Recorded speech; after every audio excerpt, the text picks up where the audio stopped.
Je pense qu'on peut commencer officiellement. Alors, je voudrais donner la bienvenue à tous nos participants de ce webinaire de ce matin, juste pour présenter les cadres. Alors, nous sommes dans le cadre de l'initiative du programme Erasmus+ de l'Union européenne. Chaque année, l'Union européenne organise, dans le cadre du programme Erasmus+, une semaine pour donner visibilité à tous les projets Erasmus donc financé par la Commission européenne. Et donc, c'est dans ce cadre que l'UNIMED, avec l'Université La Manuba, nous avons pensé de donner visibilité au projet RACMIAT, qui c'est en fait un projet de capacity building dans le cadre du programme Erasmus+. Donc, nous sommes très heureuses ce matin d'avoir avec nous professeur Kmar Bendana, professeur à l'Université de La Manuba, qui est l'université coordinatrice scientifique du projet RACMIAT. Nous avons avec nous aussi deux doctorants qui ont pu bénéficier donc de notre projet. Nous avons Mariam Fayesh, bonjour, de l'Université de Sfax, et Salem Saadia de l'Université virtuelle de Tunis. Donc, merci pour être là. Je vais juste pour ceux qui ne connaissent pas le projet RACMIAT, très rapidement présenter brièvement c'est quoi le projet RACMIAT. RACMIAT, c'est un projet porté par l'Université de la Manuba et l'UNIMED, cofinancé par la Commission européenne dans le cadre du programme Erasmus+. Le projet RACMIAT intitulé Stratégie numérique pour la formation doctorale en sciences humaines et sociales en Tunisie vise à contribuer à faire émerger en Tunisie un nouveau modèle de formation doctorale en sciences humaines et sociales qui intègre le numérique comme outil et comme objet de recherche. Ces projets fédèrent, outre les porteurs du projet, la Manouba et l'UNIMED, six universités publiques tunisiennes, l'Université de Tunis, l'Université de Tunis El Manar, l'Université de Sfax, l'Université de Sousse, l'Université de Kairouan et l'Université virtuelle de Tunis. Aussi, il y a le ministère de l'Enseignement supérieur de la recherche scientifique en Tunisie comme partenaire, ainsi que des partenaires européens, l'Université de Vienne, l'Université de Grenade et la Fondation Maison des sciences de l'homme en France.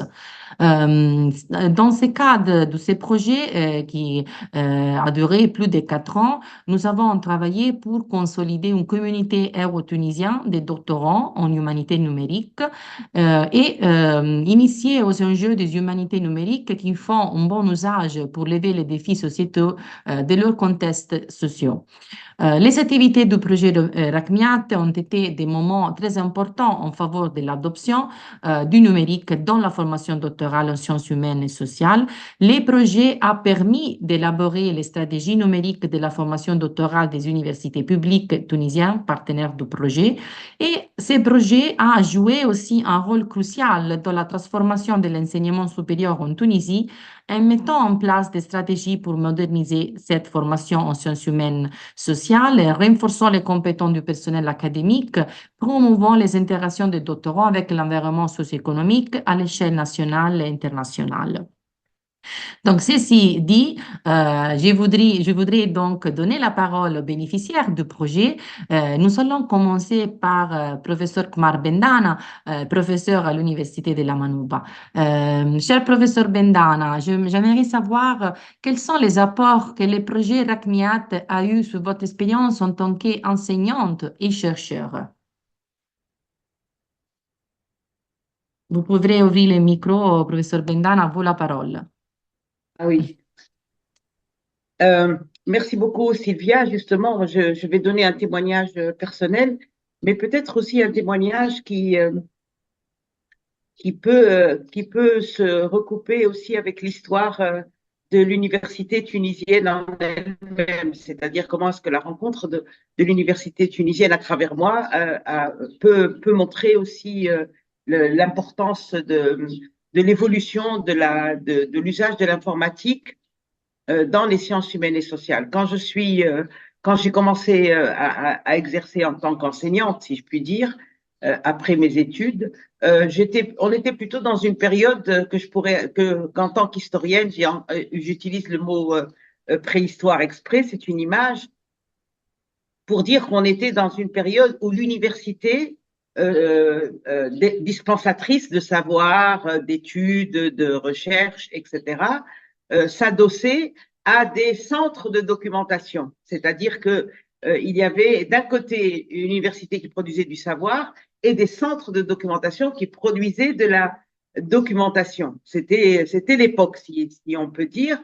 Et d'une certaine façon, par exemple, ça s'est beaucoup développé en Tunisie dans le domaine agricole, parce que le domaine agricole était un domaine de recherche très important, et aussi dans un domaine qu'on a voulu un tout petit peu plus général et plus diversifié, qui était le Centre national universitaire de documentation scientifique et technique. Ce qui fait qu'à la fin des années 70, on a créé ce type d'établissement qui devait s'automatiser, devenir plus utile à l'université et pour que l'information circule plus facilement, etc. Moi, j'étais de cette période-là. Il y avait une technologie qui s'appelait le Minitel, les cartes perforées. Je crois que les jeunes ne connaissent pas ça maintenant. Ça a été très court, quelques années seulement. Et voilà, ça a permis à des ingénieurs de travailler beaucoup. Hein, c'est bon pour l'imagination, c'est bon pour même pour l'imagination des chercheurs. Mais moi, je suis rentrée à cette période-là où il fallait s'adosser un peu à cette informatique documentaire, comme on disait à l'époque, qui se développait beaucoup. Hein. Mais donc, j'ai commencé à utiliser l'ordinateur comme une machine à écrire, hein, donc seulement hein, pour le traitement de texte. C'était déjà un apprentissage hein, pour moi. C'est pas comme les natives aujourd'hui qui naissent avec des claviers, des touches entre les mains. Je profitais ou j'essayais de profiter des bases de données, des informations qui étaient disponibles, qui étaient de plus en plus disponibles, il faut dire la vérité, à cause de ça. Et puis, j'ai découvert aussi ce que Wikipédia aussi, c'était une sorte de miracle à l'époque. C'était une sorte, c'était donné comme une encyclopédie démocratique, ouverte, où il y a tout, etc., etc. Mais en tant qu'enseignante, j'ai commencé à voir aussi qu'il pouvait y avoir des enseignements à tirer de Wikipédia. Et sans jamais diaboliser, moi, j'ai jamais diabolisé ni Wikipédia ni Internet. J'ai commencé à faire des cours autour de Wikipédia, c'est-à-dire que je prenais une notice Wikipédia et je la faisais lire et critiquer, parce que voilà, les enseignants, c'est aussi il faut qu'ils développent l'esprit critique pour essayer de comprendre ce qu'il pouvait y avoir comme erreur ou comment il fallait vérifier, etc. Et je prenais beaucoup de notices de Wikipédia sur la Tunisie. Et on trouvait des erreurs. Et on Mm. trouvait surtout des différences entre l'arabe, le français et l'anglais. Et donc, je développais, si vous voulez, une sorte de pédagogie un peu personnelle, un peu et sans comme ça, sans. Mais ce qui me plaisait beaucoup avec les étudiants et qui les laissait réfléchir sur l'idée de l'input, de ce qu'on pouvait mettre dans la valeur, la qualité de l'input dans Internet. C'était pour moi déjà une sorte d'enseignement numérique, si vous voulez, qui ne disait pas son nom. Voilà, ça c'était mon usage personnel de terrain, si vous voulez. Mais je me rendais compte aussi qu'il y avait beaucoup de plagiat, de copier-coller, etc. Et surtout, en tant qu'enseignante, je me suis rendu compte qu'il y avait une différence entre les étudiants dans les sciences dites dures ou exactes, etc. Et dans les sciences humaines et sociales, je trouvais qu'il y avait un écart qui se creusait entre les deux. Ça, c'était les 10 premières années, si vous voulez, d'apprentissage en tant qu'enseignante. Donc, j'apprenais à enseigner avec ça, mais je voyais aussi un écart se creuser, si vous voulez, parmi les étudiants, les miens, ou en histoire ou en sciences humaines et sociales, et d'autres en médecine, par exemple, ils avaient des bases de données mondiales très bien fournies. Alors, ne parlons pas des informaticiens qui, eux, devenaient très experts, très performants parce qu'ils étaient un peu indexés sur le reste du monde, mais il n'y avait pas de matière à enseigner. En fait, on leur enseignait des techniques, alors que nous enseignons, si vous voulez, de l'esprit critique, à mettre, voilà, à fabriquer de l'information, à aller dans une autre sorte de connaissance. Donc, et puis en tant que chercheuse, je voyais aussi cette différence entre les centres informatisés en Tunisie et à l'étranger. Alors, une expérience aussi a été très intéressante. Comme j'ai travaillé sur les archives, on nous a demandé en tant qu'équipe de faire un thésaurus, et ça aussi, c'est une réflexion critique, si vous voulez, documentaire, peut-être un peu éloignée, mais je pourrais l'expliquer s'il y a des questions, qui m'a permis aussi d'alimenter un peu mon travail en tout cas d'enseignante. Voilà, beaucoup d'enseignantes surtout. Dans la recherche, j'étais tributaire de ce qui existait, mais dans l'enseignement, je profitais un peu de ce moment-là. Et j'essayais de le faire avec les catalogues et les inventaires avec mes étudiants parce que c'était une source qui était systématique, manuelle, systématique, avec laquelle on pouvait réfléchir le lien entre l'informatique documentaire et la ressource telle qu'on pouvait la trouver dans les archives, etc. Et puis j'ai moi-même ouvert un blog en 2011 sur la plateforme Hypothèse, qui est une plateforme européenne. Voilà, ça aussi, ça a été pour moi un très grand apprentissage. Voilà, moi je me suis étalée là-dessus parce que pour des jeunes, je pense que ça peut être intéressant de retourner sur ces choses-là. Et c'est pour ça que j'ai salué l'arrivée de l'ARCMIET, qui permet collectivement, si vous voulez, pas seulement à une chercheur comme moi, livré à ses propres moyens, de passer à une vitesse supérieure et de faire entrer, d'intégrer, si vous voulez, à l'université un travail à la fois critique, mais aussi d'acquisition, de fabrication des connaissances, d'intervention sur les bases de données, et puis voilà. Et je pense que l'université de la Manouba avait un atout dans cette affaire-là, c'est que il y a à la Manouba, qui est une des 13 universités de la Tunisie, des 13 universités publiques de la Tunisie, 13 établissements, 13 facultés et instituts, dont des ingénieurs informatiques. Il y a la meilleure école, paraît-il, informatique de Tunisie, etc. Donc, c'était bien aussi que la Manouba s'engage un peu comme pilote, un peu, parce qu'il y avait toutes les spécialités qui permettaient de travailler ensemble. Et il y avait aussi ces deux instituts, l'Institut de presse et des sciences de l'information et l'Institut supérieur de documentation, dans lesquels j'observais, parce que moi-même j'étais dans le jury où je voyais les étudiants, etc., qu'il y avait un enseignement très technique, de plus en plus technique, de plus en plus performant, de plus en plus important, en tout cas parce qu'il y avait des étudiants de très grande qualité, de très haute qualité, mais ils étaient hors sol, comme je dis. C'est-à-dire, ils n'étaient pas raccrochés à une connaissance de terrain. Et voilà. Et je me rendais compte aussi que les étudiants de master ou de doctorat peinaient un peu à à trouver de l'information, que leur travail n'attirait pas. Il fallait avoir des gens passionnés. Bon, les gens passionnés, il y en a toujours, mais les enseignants, ils sont là pour aider les autres. Si vous voulez, la plus grande partie des enseignants, qu'il y avait une mauvaise diffusion, donc même que l'informatique ne servait pas à une meilleure diffusion des travaux tunisiens, même comme technique documentaire, si vous voulez, la connaissance n'était pas mieux diffusée. Et puis, il n'y avait pas beaucoup de travaux de terrain. Les étudiants avaient tendance à aller chercher l'information dans des bases de données sur Internet qui ne concernaient pas toujours la Tunisie et donc n'avaient pas le lieu d'exercer leur esprit critique, de comprendre comment ça se passait. Ils faisaient des applications directes qui n'étaient pas dignes d'étudiants de supérieur, de l'enseignement supérieur. Ils étaient devenus un peu techniciens, quoi. Il n'y avait pas cette qualité que l'on demande à l'enseignement supérieur, la curiosité, l'ouverture, le croisement des disciplines, l'examen de l'esprit critique, etc. Et surtout, augmenter la connaissance sur la Tunisie, entre autres, pas seulement la Tunisie, mais sur la Tunisie. Donc, on restait quand même d'une certaine façon un peu en dehors de ces progrès, si vous voulez. Les étudiants progressaient, mais un peu avides.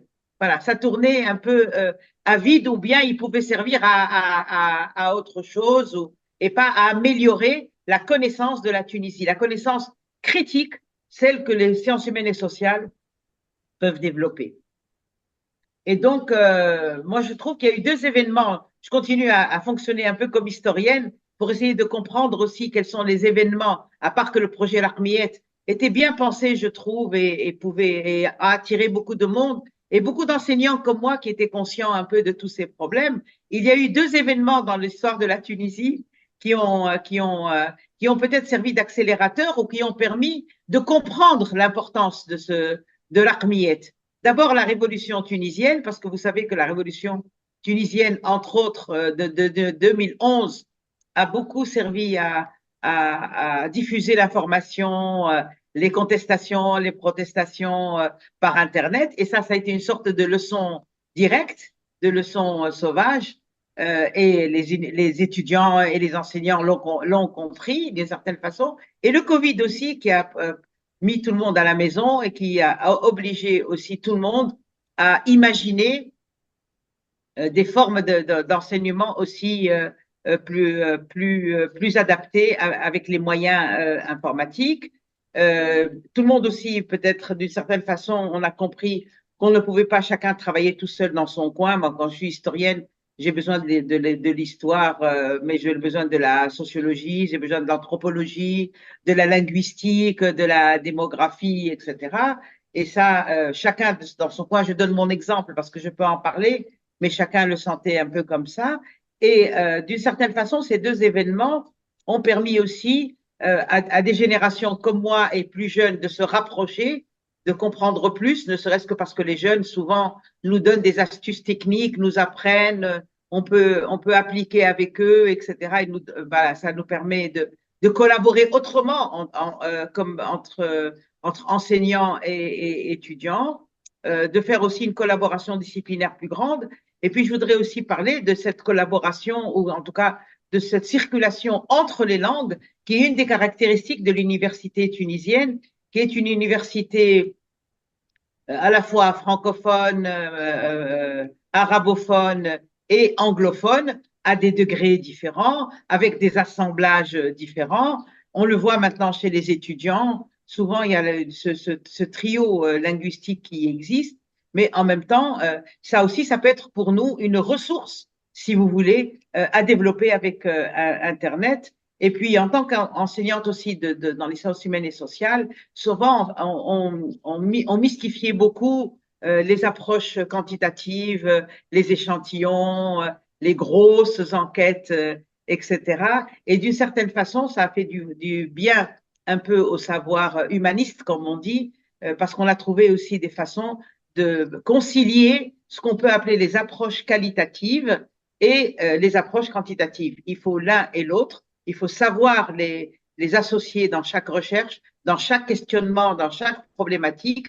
Et ça, franchement, Internet le permet. Et dans l'ARCMIET aussi, on a essayé d'appliquer un peu ces possibilités, ce qui fait que, voilà, moi je pense en tant qu'enseignante qui a un peu appris sur le tas, si vous voulez, tout ça dans son parcours, je trouve que c'est très positif, en tout cas pour moi et pour l'université, parce que d'une certaine façon, ça a permis aux universités, aux autres universités. Alors, vous savez que la Manouba est pilote pour cette université. Donc, ça nous a permis, nous, enseignants de la Manouba, de nous connecter avec nos collègues des autres universités, Sousse, Fax, Kérouan, Jeanne d'Ouba, etc.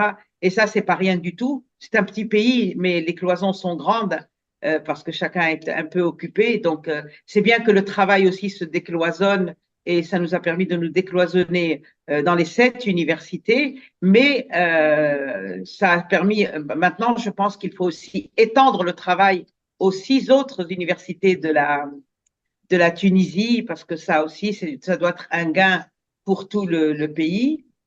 Je pense que c'est les humanités numériques, comme j'ai dit, c'est un vecteur horizontal pour l'ensemble de l'université tunisienne et l'ensemble des disciplines qui y sont enseignées.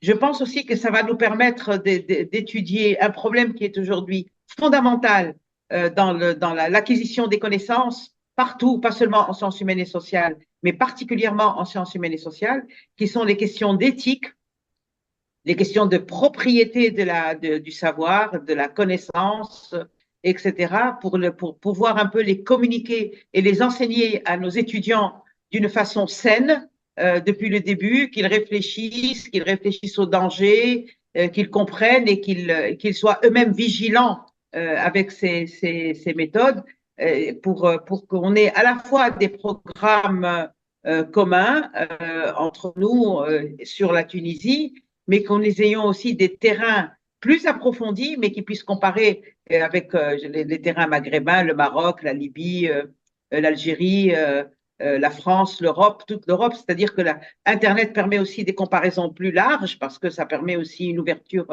plus large, en espérant aussi qu'avec ce qu'on appelle la science ouverte, on puisse à la fois mieux connaître la Tunisie, mieux connaître les travaux sur la Tunisie et surtout mieux profiter des autres travaux qui circulent dans le monde sur la Tunisie et ailleurs qui peuvent améliorer la comparaison, qui peuvent améliorer la connaissance et qui peuvent ouvrir surtout les questionnements sur la Tunisie actuelle.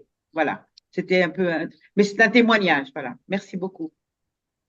Merci, merci à vous, professeur Bendana. Merci beaucoup pour avoir partagé avec nous tous votre expérience et ce témoignage, je pense, très riche et très important parce qu'il nous montre vraiment comme le projet RACMIAT est aussi arrivé au bon moment parce que le projet a été conçu même avant les Covid et donc en certaine façon, il était précurseur donc de l'histoire donc avec les Covid et toute la transition numérique qui est la plupart des pays faire face dans ces jours. Donc, merci, merci infiniment. Je voudrais bien évidemment pour informer les participants que pour les questions, nous allons après les autres deux présentations ouvrir les débats, mais vous pouvez déjà écrire vos questions sur la chat.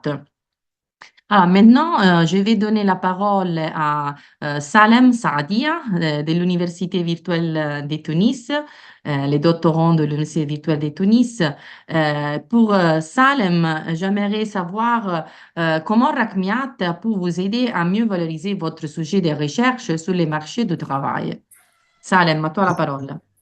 Merci Sylvia, bonjour tout le monde. Je suis très heureux d'être parmi vous dans ce webinaire. Donc, je me présente Salem Saidi, doctorant en pédagogie à l'Université virtuelle de Tunis. J'ai eu l'opportunité de participer dans les deux éditions de RACMIET, en 2023 à Tunis et en 2024 à Vienne. Donc, pour moi, RACMIET n'est pas seulement une expérience humaine et scientifique, mais aussi un moment fort des changements et d'apprentissage.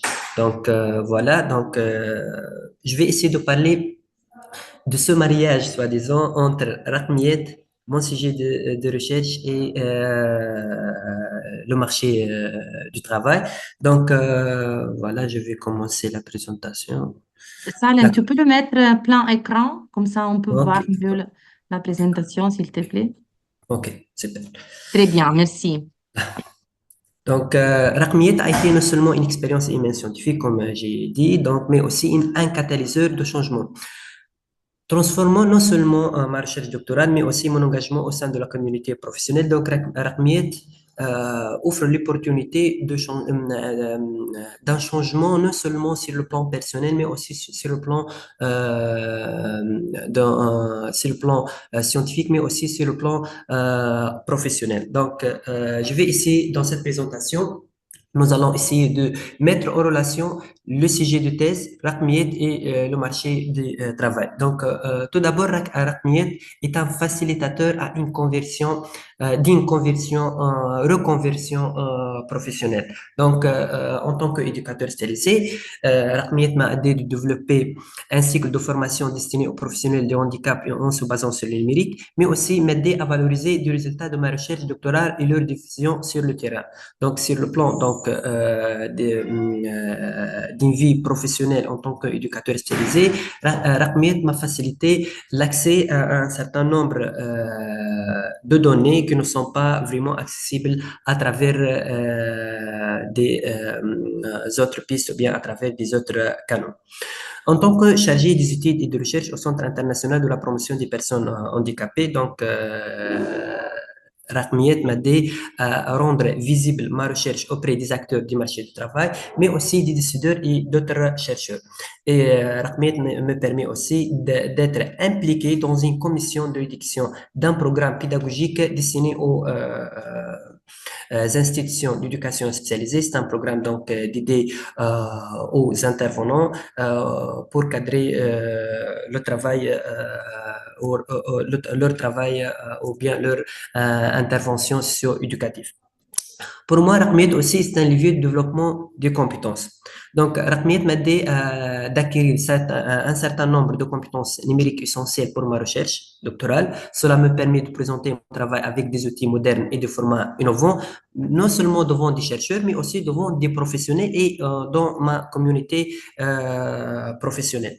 Aussi, Raqmiyat m'a aidé de créer un réseau professionnel et l'établissement de connaissances avec d'autres doctorants, chercheurs et professionnels du secteur du handicap et facilitant la collaboration et l'échange d'idées qui enrichissant mon sujet. Donc, en tant que chargé des études et de recherche au CPPH, j'ai trouvé que Raqmiyat m'aidait beaucoup, surtout au niveau de division des résultats de ma recherche, mais aussi au niveau parfois, je deviens parler en tant que un expert en numérique, en outils numériques, surtout que dans l'unité dans laquelle je travaille. Donc, nous avons besoin beaucoup des outils numériques qui nous aident à faire des recherches bibliographiques comme Zotero ou bien ResearchRabbit ou bien de faire la revue de la littérature. Donc, ces exigences ou bien ces enjeux de travail, donc, Raqmiyat m'a aidé de trouver des réponses à ces enjeux. Par ailleurs, Raqmiyat encourage une approche interdisciplinaire, donc ce qui peut m'aider à lier ma recherche à des domaines connexes et à démontrer sa pertinence sur le marché du travail. Donc, pour moi, Raqmiyat aussi est un élément, plutôt est un catalyseur d'adaptation. Donc, Raqmiyat me donne la possibilité de suivre les évolutions du marché du travail. Donc, quelles sont les demandes des professionnels, quelles sont les demandes posées même par les personnes en situation de handicap. Donc, ce qui me permet d'aligner ma recherche sur les tendances actuelles et les compétences recherchées par les professionnels, mais aussi les personnes handicapées. Parfois, quand on parle de l'accessibilité numérique, etc., je trouve parfois qu'il y a des outils très importants et très utiles pour les personnes handicapées qui sont vraiment des outils purement numériques. Aussi, Raqmiyat m'a dit de collecter les informations nécessaires pour répondre aux questions de recherche, puisque j'ai eu l'opportunité d'avoir un terrain très diversifié et diviser les résultats de ma recherche auprès d'une communauté professionnelle assez large. Enfin, euh, bon. Enfin, Raqmiyat est un vecteur de collaboration et d'échange avec la communauté scientifique. En intégrant des outils numériques, j'ai pu participer à des projets collaboratifs et de formation élargissant ainsi mon réseau professionnel. Par exemple, j'ai participé à 2 journées de formation en faveur des étudiants en master de recherche en sciences de l'éducation et de l'information et j'ai animé des séances de formation sur Zotero, ResearchRabbit, mais aussi sur l'indexation des articles et les revues impactées. Aussi, j'ai participé à des cours sur la recherche scientifique destinée aux étudiants de la faculté des sciences de Tunis.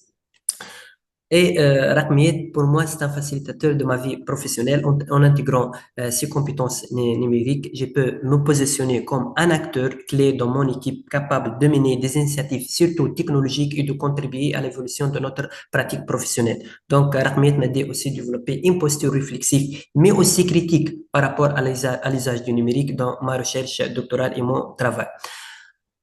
Enfin, je vous remercie pour votre attention et je tiens à remercier tous nos professeurs qui ont prennent l'initiative pour amener, bien pour nous présenter des cours qui sont très efficaces et je tiens à remercier aussi l'UNIMED pour cette opportunité. Merci beaucoup. Merci beaucoup à vous, Salem, pour votre témoignage et je suis contente, ravie de savoir qu'IRECMIAT peut vous aider dans votre recherche, dans votre doctorat, en améliorant certaines compétences et donc en essayant d'intégrer les numériques dans votre domaine scientifique. Donc, merci beaucoup, Salem. Maintenant, c'est le moment de Mariam Fayesh, notre doctorante à l'Université de Sfax. Oui, Mariam, à vous la bonjour. parole. Bonjour. Bonjour, je vais juste partager Oui. l'écran. Ok. Alors,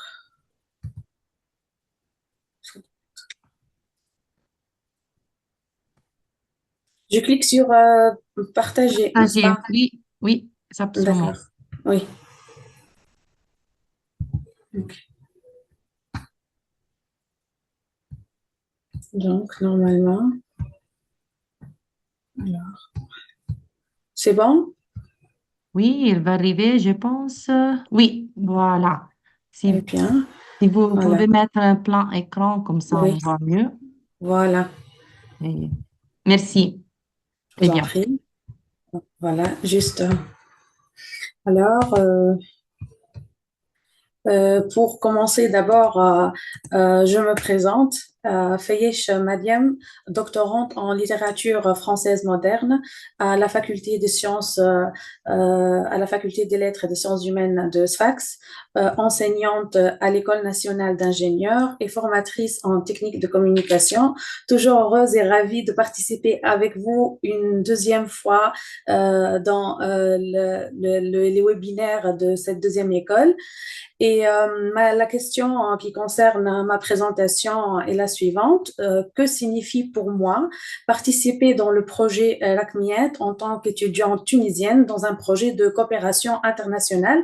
Je vous remercie d'abord, Sylvia, pour le choix de ces questions parce que je pense que ma question et celle de Selm sont complémentaires parce que lui, il va il s'est focalisé sur tout ce qui est scientifique et moi plutôt c'est sur le plan relationnel. Voilà. Donc, pourquoi l'école d'été? Quelles sont mes attentes en tant qu'étudiante tunisienne? Il s'agit d'abord, ce projet RACMIET, je pense qu'il est surtout pour moi une expérience enrichissante parce qu'elle a élargi, qui va élargir mes horizons académiques et personnels surtout. Elle m'a permis aussi de découvrir d'autres approches de l'enseignement et de la recherche. Et elle représentait pour moi une occasion unique de me confronter à des nouvelles perspectives, de me connecter avec des doctorants venant de divers pays, d'exploiter des méthodes de travail variées. Cette ouverture, en fait, cette ouverture internationale était pour moi une étape essentielle dans mon parcours académique, comme si on ouvrait la fenêtre pour voir au-delà du cadre national. Se tenir aussi informé des évolutions dans le domaine numérique et observer leur mise en pratique concrète à l'étranger. Donc, d'abord, pour moi, c'est une expérience relationnelle à l'échelle internationale. Elle m'a permis de faire des rencontres avec des étudiants et des professeurs de différents horizons. J'ai découvert aussi des modes de vie et des traditions diverses, découvrir également des spécificités culturelles de chaque pays, également l'Espagne et l'Autriche. Ces interactions ont non seulement enrichi mon bagage culturel, mais elles ont aussi nourri ma curiosité et ma capacité à m'adapter à de nouvelles façons de penser et de collaborer. Et l'échange de points de vue surtout et la découverte de cultures variées ont été au cœur de cette expérience, me donnant un aperçu des enjeux académiques dans d'autres contextes nationaux. Il y a aussi ce qui est très important pour moi je me sens chanceuse aussi d'avoir participé et profité de cette école d'été parce que l'interaction avec les professeurs, elle est bien sûr différente parce qu'on n'est pas en classe, il s'agit d'un autre cadre totalement différent. Les professeurs et les étudiants collaborent ensemble, etc. Donc, au-delà des échanges entre étudiants, cette école, elle m'a offert une proximité exceptionnelle avec les professeurs, créant un espace de dialogue libre et ouvert. Les barrières hiérarchiques traditionnelles se sont estampées, permettant aux étudiants de s'exprimer et de poser leurs questions directement aux intervenants. Et cette relation aussi plus informelle a favorisé des échanges de qualité et m'a permis surtout de bénéficier de l'expérience des professeurs dans le domaine de la recherche. Leurs conseils et leurs retours ont été très précieux pour affiner mes propres réflexions et surtout orienter mes recherches futures. Il y a aussi de l'autre côté le partage avec les étudiants étrangers, comme on parle de l'échelle internationale. Donc, l'un des moments le plus marquants de cette expérience a été le lien que j'ai tissé avec les étudiants étrangers, notamment ceux venant d'Espagne. Nous avons partagé des discussions passionnantes sur nos projets de recherche respectifs, ce qui nous a permis aussi de découvrir des perspectives nouvelles et d'enrichir nos travaux. Et ces échanges aussi se sont plongés au-delà de l'école d'été grâce à l'échange de nos coordonnées et nous restons en contact jusqu'à aujourd'hui d'ailleurs. Ces discussions à la fois sur le plan académique et humain ont créé un réseau de soutien et d'entraide qui contribue à l'évolution de chacun de nos parcours.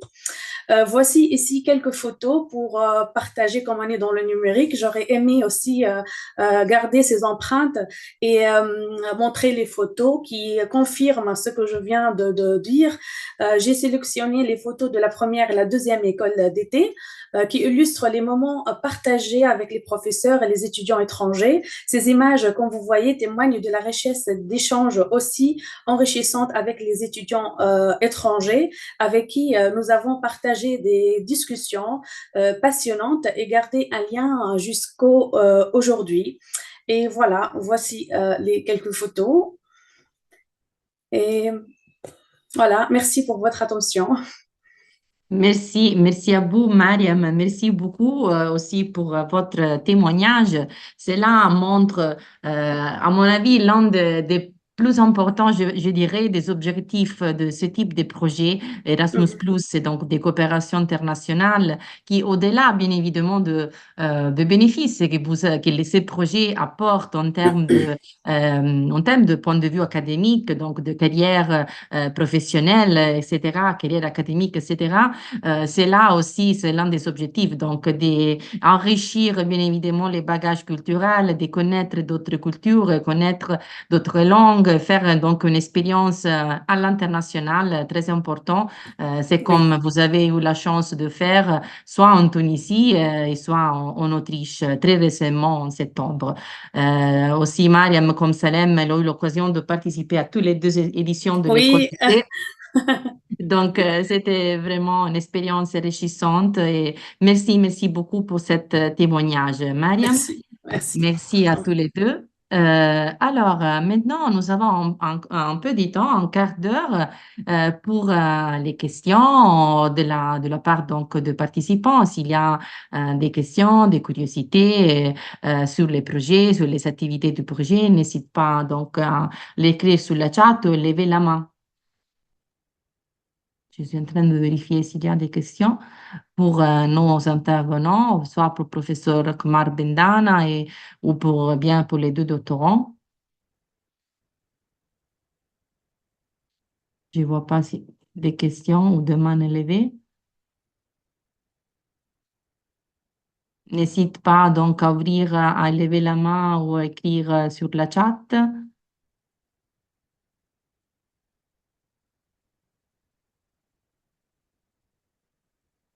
Non? Je peux poser une question peut-être, mais ah non, mais Oui, oui. allez-y, allez-y, Mariam, allez-y. Non, non, Mariam, moi je suis pas forte en technique. Allez-y, vous avez, allez-y. En fait, j'ai une question à Madame Akmal et à Salem, mais il s'agit bien sûr de la même question, mais certainement c'est différent parce que le professeur il a son point de vue et le doctorant aussi. Euh, juste par curiosité par rapport à l'école d'été, si je vous demande, Madame Kmar, avant l'école d'été et après l'école d'été, en tant que professeur, qu'est-ce qu'il y avait avant et après? Je pose la même question à Selm aussi. Qu'en pensez-vous, votre statut de doctorant, de chercheur avant et après l'école d'été? Voilà, merci. Merci, Mariam, pour cette question très pertinente. Professeur Bendana.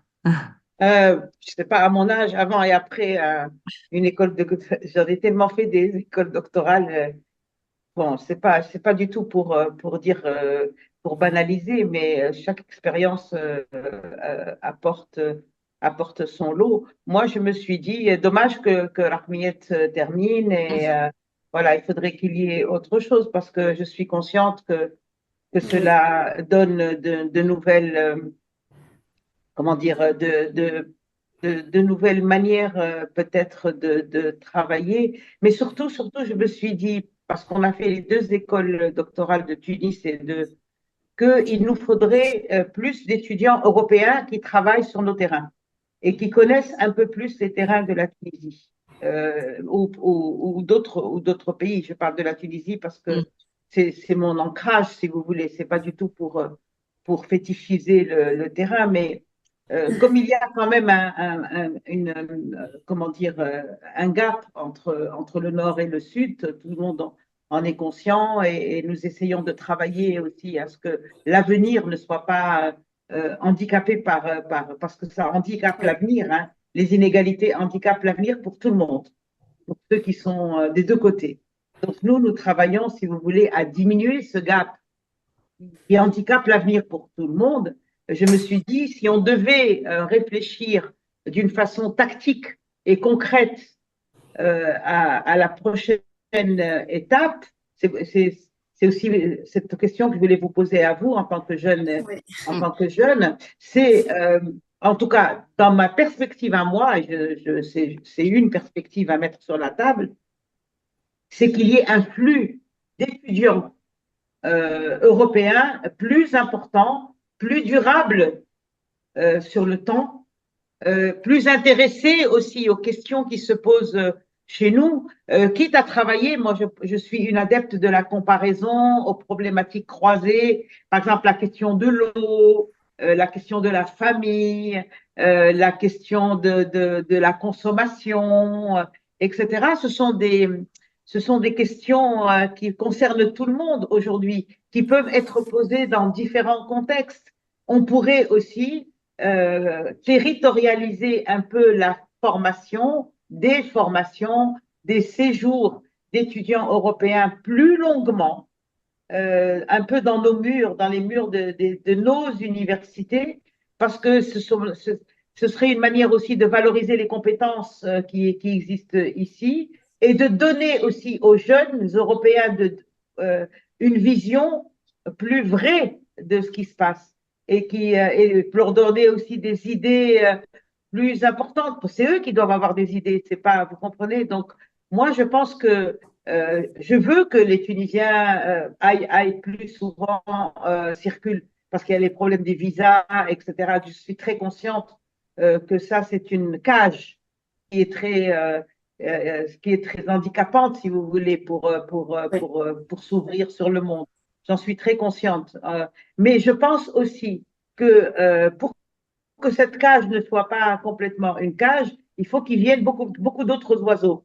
Donc, les oiseaux du Nord, si vous voulez. Non, mais c'est vrai, je oui, parle avec des images peut-être un peu simples, mais il faudrait, on ne peut pas se battre toujours contre les problèmes de droit, de frontières, de relations internationales, nous, les universités, parce qu'on a du travail à faire. Donc, mais un peu dans nos manières de faire pour essayer un peu de contrecarrer ces lois un peu cruelles, un peu dures, un peu froides, ces administrations qui sont un peu insensibles à ces problèmes. Nous, en tant qu'enseignants, en tant que chercheurs et tout, il faut qu'on voit l'avenir d'une façon plus positive et il faut qu'on trouve des solutions.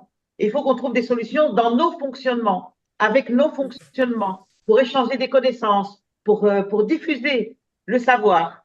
Donc voilà, je trouve que s'il y avait plus d'étudiants européens qui viennent de ce côté-ci, dans toutes les universités, je pense aussi que ça serait une manière plus humaine et plus humaniste de vivre dans les frontières. Voilà.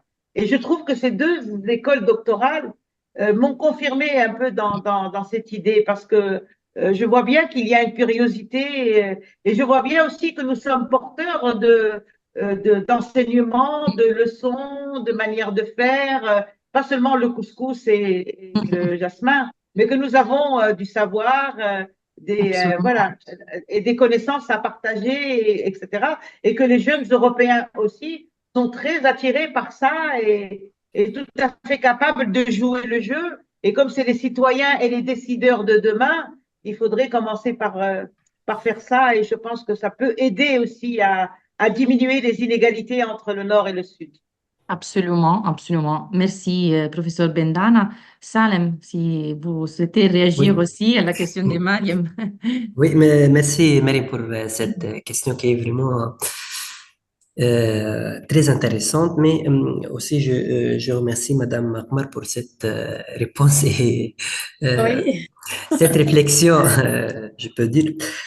Pour moi, Rahmiyet, avant et après, donc avant 2023 et après 2024. Donc, après ces deux éditions, Rahmiyet a fait un changement de posture, de ma posture par rapport au numérique. Quel que soit au niveau de dire, c'est-à-dire de parler du numérique, le numérique n'est pas quelque chose de donné, mais le numérique, il faut réfléchir sur le numérique. Le numérique, ce n'est pas facile d'utiliser le numérique, surtout avec ces données qui sont ici et là dans tout l'espace, mais il faut réfléchir sur l'utilisation du numérique, surtout dans la recherche. Ce n'est pas facile d'utiliser le numérique dans la recherche, surtout au niveau des données, l'analyse des données, au niveau de fake news, etc. Donc, tout d'abord, au niveau de parler ou bien de dire sur le numérique.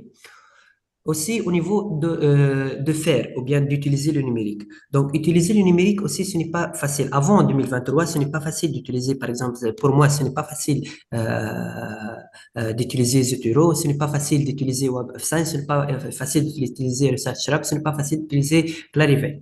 Mais après Ramit, je trouve que je suis capable d'utiliser des outils numériques et de l'exploiter dans ma recherche doctorale et même dans ma vie quotidienne.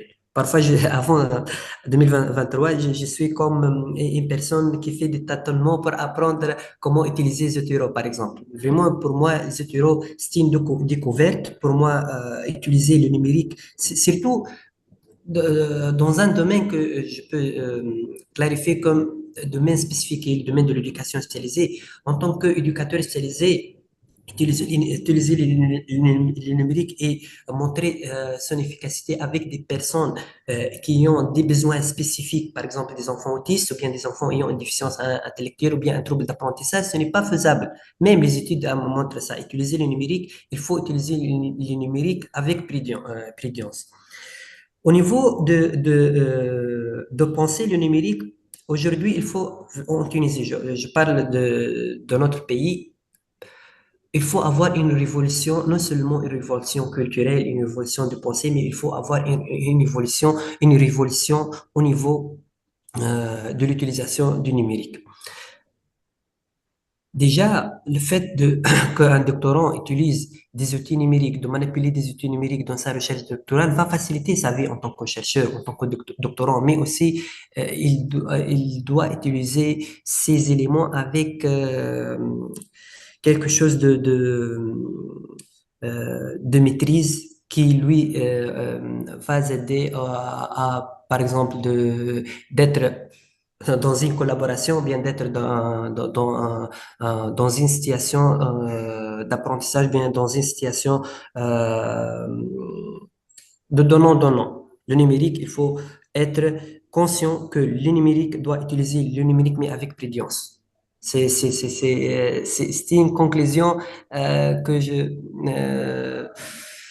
bien, un élément d'apprentissage que j'ai gagné après ces deux éditions. Donc, ce n'est pas facile du tout d'utiliser le numérique puisque, comme elle a dit Madame Akmar dans la 10e école d'été, le numérique, il est là, même avant nous. Donc, mais comment on va développer l'intelligence humaine? C'est ça le plus important. Comment peut-on développer l'intelligence humaine devant, ou bien face à cette intelligence artificielle? Donc voilà. Merci, merci Salem, merci à vous aussi. Bon, c'était vraiment une discussion, un débat très enrichissant et je pense que ces réflexions vont nous inspirer aussi et réfléchir encore sur le numérique, surtout dans le domaine tel que des sciences humaines et sociales, qui c'est un domaine très spécifique.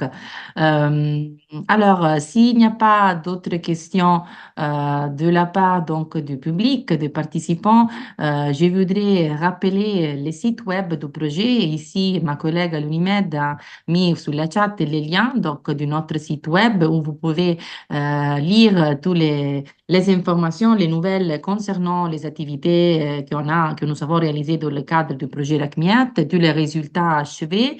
Les projets terminent le 30 octobre officiellement, mais nous avons déjà un plan très riche pour la pérennité, pour garder donc la pérennité des résultats, pour continuer le travail avec la communauté scientifique, la communauté donc RACMIAT, euro-tunisienne, je dirais. Et vous allez trouver aussi les liens à la vidéo finale du projet. Donc, nous avons réalisé une vidéo et je vous encourage tous à les diffuser parmi vos contacts et d'amis. Je vois maintenant une main levée, Myriam Bellazrek. Attendez, je vais vous donner la parole pour parler. Myriam, vous pouvez ouvrir les micros si vous avez une question ou un commentaire. Mariam, Bonjour à tous. Vous bonjour. m'entendez? Oui, oui, on vous entend très bien. D'accord. Merci pour cette présentation. Juste, j'ai une question pour Céline.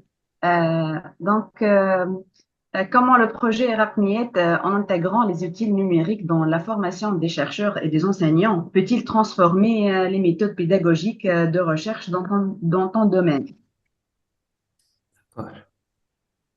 Ok. Allez, oui. Oui, merci, Marim. Je peux pas parler ici des méthodes pédagogiques dans ma recherche, mais plutôt d'innover la manière de trouver l'information. Donc, dans mon domaine de sciences de l'éducation, de trouver l'information accessible sur Internet, surtout je parle de la Tunisie toujours, nous avons un problème d'accéder plutôt à des sites de publications scientifiques comme ces journaux comme Web of Science, comme Tyler and Francis, etc. Et nous avons l'accès à quelques sites Internet.